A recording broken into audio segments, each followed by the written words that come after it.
دنیا میں جہاں بھی آپ کو علم کی روشنی اور شریعت کا نور نظر آ رہا ہے وہ سب میرے سرکار ہی کا فیضان ہے۔ سبحان اللہ سبحان اللہ۔ آج کا یہ پروگرام جس میں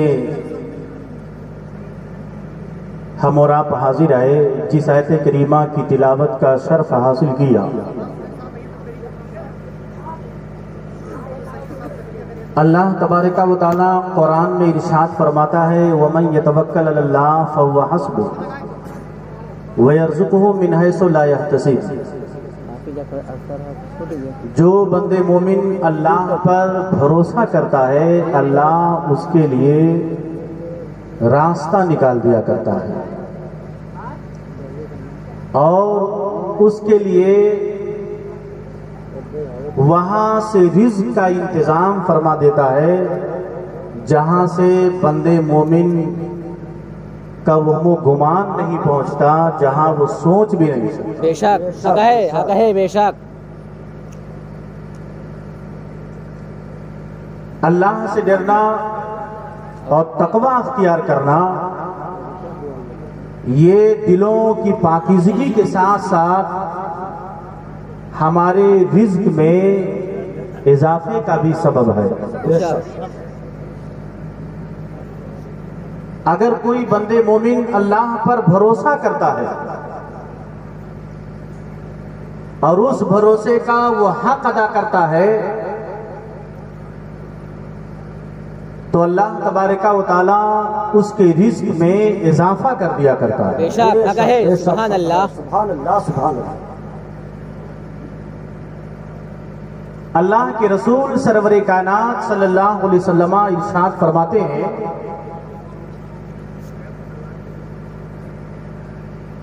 کہ اگر بندے مومن اللہ پر بھروسہ کرنے کا حق ادا کر دے تو اللہ اس بندے مومن کو پرندوں جیسا رزق عطا کر دے۔ بے شک۔ آپ غور کریں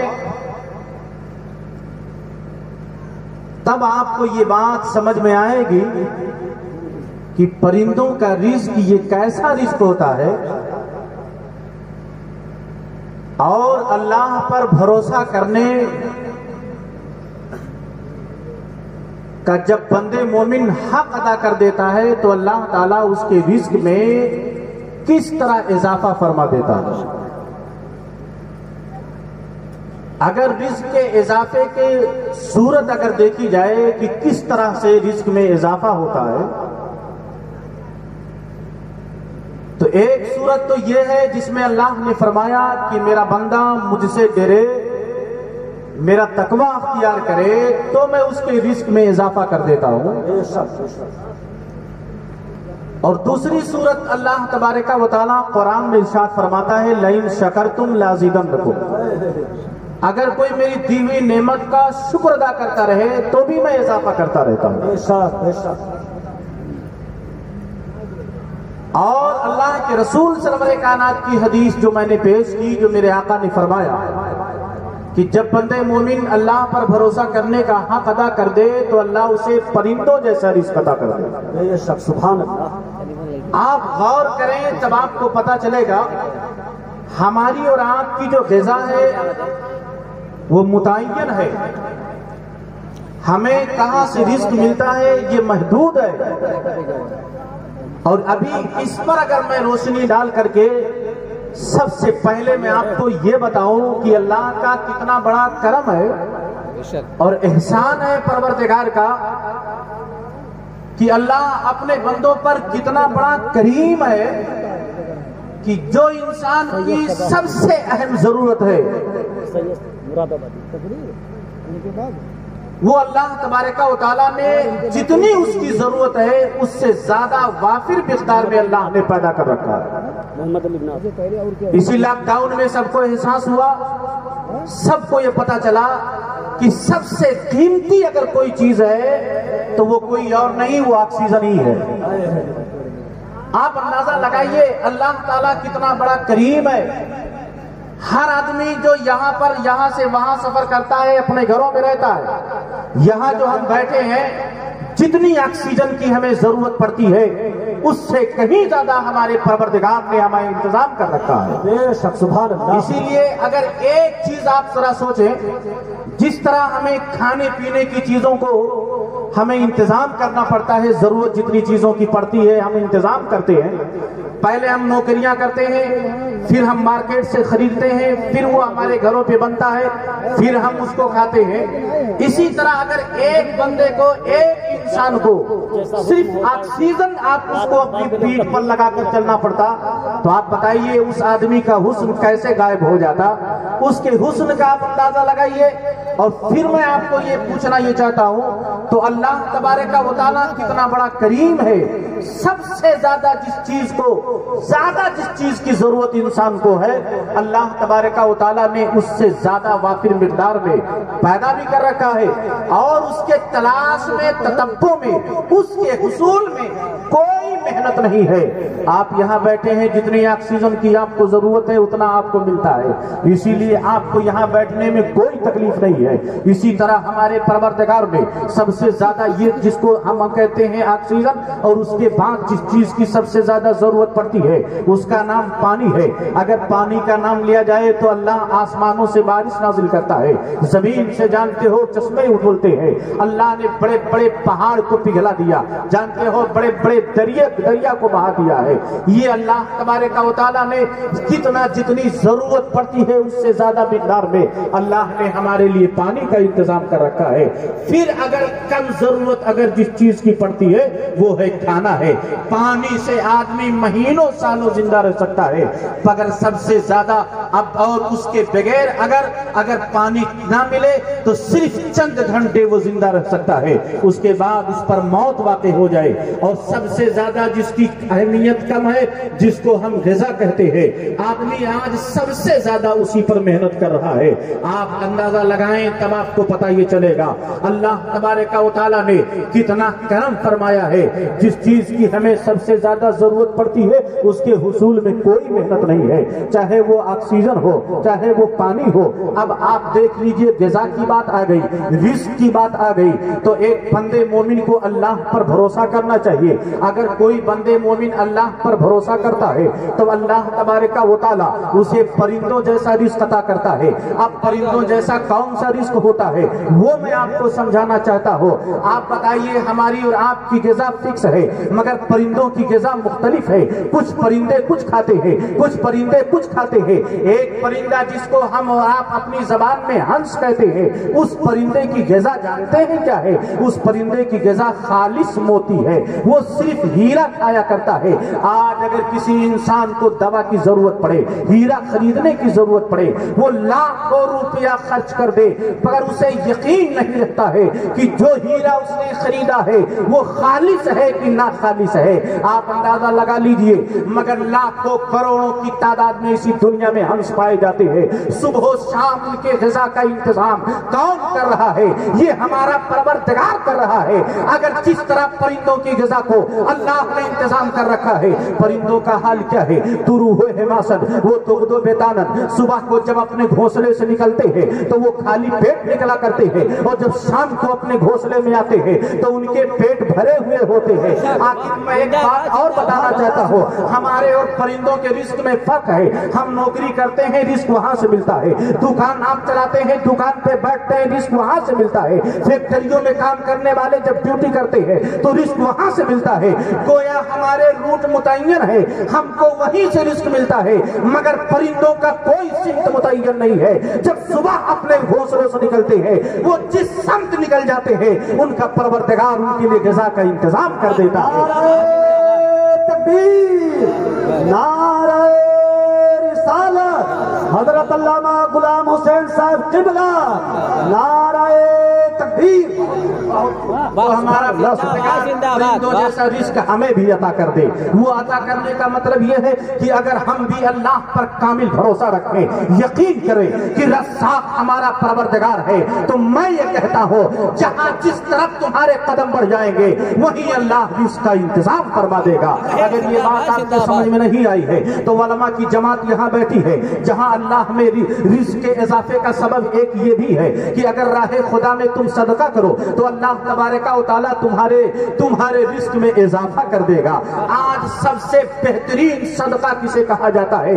آپ جب اللہ جانتے ہو سب سے بہترین صدقہ وہ ہے کہ کوئی اپنے رشتہ داروں میں جو اس سے ناراض ہو, وہ غریب ہو, اگر کوئی اس کو صدقہ دیتا ہے تو میں یہ کہتا ہوں اس میں اس کا نفس شامل نہیں ہوتا ہے. کیوں نہیں نفس شامل ہوتا ہے؟ اس لیے کہ وہ اس سے ناراض ہے, اس لیے کہ وہ اس سے خفا ہے, مگر وہ اس کا رشتہ دار ہے, غریب ہے, اس میں اپنا آپ کا نفس نہیں شامل ہوتا ہے. اس لیے کہ جو لوگ آپ کے پیچھے چلتے پھرتے رہتے ہیں, جن کو جو آپ کی دل آپ کی جان تو تعریفیں کرتے رہتے ہیں, ان کو جب آپ دیتے ہیں تو گویا آپ نے صرف اس لیے دیا ہے کہ وہ آپ کی تعریفیں کرے. لیکن کوئی آپ کا دشمن ہو, کوئی آپ سے خفا ہو, کوئی آپ سے ناراض ہو, لیکن وہ رشتہ دار ہو اور جانتے ہو وہ واقعی ضرورت مند ہو, جب اس کو آپ دیتے ہیں تو اس کا یہ مطلب ہوا ہے آپ نے ایسا صدقہ دیا ہے جو دینا نہیں چاہتے تھے لیکن رضا الہی کے خاطر آپ نے دیا ہے. اور جب اللہ کی رضا کے خاطر آپ نے دیا ہے تو گویا اللہ تبارک و تعالیٰ اس کی وجہ سے تمہارے رزق میں اضافہ فرما دے گا. اگر یہ بات آپ کے ذہن و دماغ میں بیٹھ گئی ہو تو ایک بات میں اور کہنا چاہتا ہوں کہ اللہ تبارک و تعالیٰ اگر کوئی بندے مومن چاہتا ہے کہ اللہ اس کے رزق میں اضافہ کرے تو اسے یہ چاہیے کہ وہ راہ خدا میں خرچ کرے. جانتے انفاق فی سبیل اللہ یہ بھی ایک صورت ہے رزق میں اضافے کی. اگر تم چاہتے ہو کہ اللہ تمہارے رزق میں اضافہ کر دے تو جو تم سے میسر ہو وہ راہ خدا میں خرچ کر دیا کرو. اگر میں ایک واقعہ پیش کرنا چاہتا ہوں, کون نہیں جانتا ہے حضرت رابعہ بصریہ کو, یہ اللہ کی محبوب بندی تھی, ولیہ تھی, ایک نیک بندی تھی. میں آپ کو یہ کہنا چاہتا ہوں ایک مرتبہ آپ کے ہاں مہمان آ گئے, مہمان کی تعداد زیادہ تھی, 5 مہمان آپ کے گھر پہ آ گئے. اور جب مہمان 5 آپ کے گھر پہ آ گئے تو جانتے اتنے میں خادمہ آ کے حضرت رابعہ سے یہ کہتی ہے کہ مہمان آ گئے ہیں. حضرت رابعہ نے کہا کہ اگر مہمان آئے ہیں تو گھبرانے کی ضرورت کیا ہے, انہیں مہمان خانے میں بیٹھائیے اور ان کو کھانا کھلائیے. اتنے میں جانتے اس خادمہ نے کیا کہا کہ جہاں مہمان 5 ہے اور اتفاق سے روٹی اس وقت مطبخ میں صرف ایک روٹی ہے. اب جانتے ہو حضرت رابعہ نے جب یہ سنا تو اس وقت آپ اور ہمارا حال کیا ہوتا اگر ہمارے یہاں اتفاق سے کوئی مہمان چلا آتا ہے اور گھر میں اس وقت انتظام کے بہت زیادہ سامان نہیں ہوتے ہیں, کم ہوتے ہیں, تو ہم یہی سوچ کر اپنی عزت بچانے کی کوشش کرتے ہیں جو کچھ ہو جانتے ہو مہمان کے سامنے پیش کر دو. اگر انہوں نے موقع دیا ہوتا تو ہم انتظام کر لیتے, یہ اتفاق سے آ گئے ہیں اس لیے جو کچھ ہے ان کو پیش کر دو. مگر حضرت رابعہ بصریہ اللہ کی محبوب بنتی تھی, یہ جانتی تھی کہ راہ خدا میں خرچ کرنے سے کیا ملتا ہے. اسی لیے حضرت رابعہ نے کیا کہا اپنی خادمہ سے, اگر مطبخ میں ایک ہی روٹی ہے تو لے جاؤ اسے راہ خدا میں بانٹ دو, راہ خدا میں خرچ کر دو, کسی یتیم کو دے دو, کسی غریب کو دے دو, کسی مسکین کو دے دو. یہ کس نے کہا؟ حضرت رابعہ نے کہا. جب حضرت رابعہ نے حکم دیا وہ خادمہ فوراً جانتے ہو اس ایک روٹی کو لیتی ہے, لے جاتے راہ خدا میں خرچ کر دیتی ہے. ابھی وہ خادمہ دروازہ بند ہی کی تھی, اتنے میں دروازے پر دستک ہوتی ہے, دروازہ کھولا جاتا ہے. پوچھا گیا اس دروازہ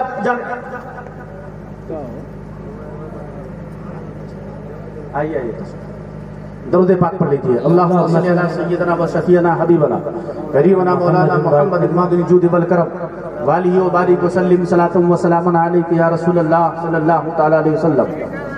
جیسے ہی دروازہ کھولا گیا تو جانتے دروازہ کھولا گیا تو دروازے پر ایک غلام تھا. اس نے کہا میں فلاں امیر کا غلام ہوں, میرے مالک نے حضرت رابعہ کو کھانا دینے کے لیے بھیجا ہے.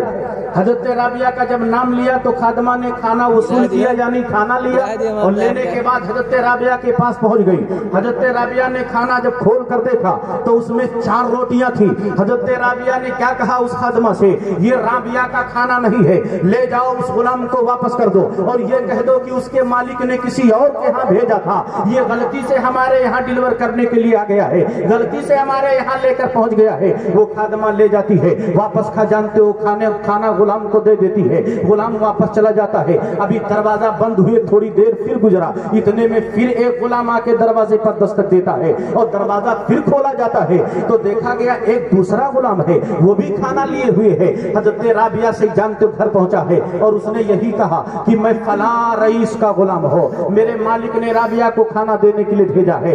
فوراً جانتے اس خادمہ نے کھانا لیتی ہے اور لینے کے بعد حضرت رابعہ کے پاس پہنچتی ہے۔ حضرت رابعہ نے پھر کھانا کھول کر دیکھا تو اس میں جانتے 6 روٹیاں تھی۔ حضرت رابعہ نے پھر یہی کہا اپنے خادمہ سے لے جاؤ اس غلام کو واپس کر دو اور یہ کہہ دو کہ یہ رابعہ کا کھانا نہیں ہے۔ یہ خادمہ لے جاتی ہے، غلام کو واپس کر دیتی ہے، وہ غلام واپس لے کر چلا جاتا ہے۔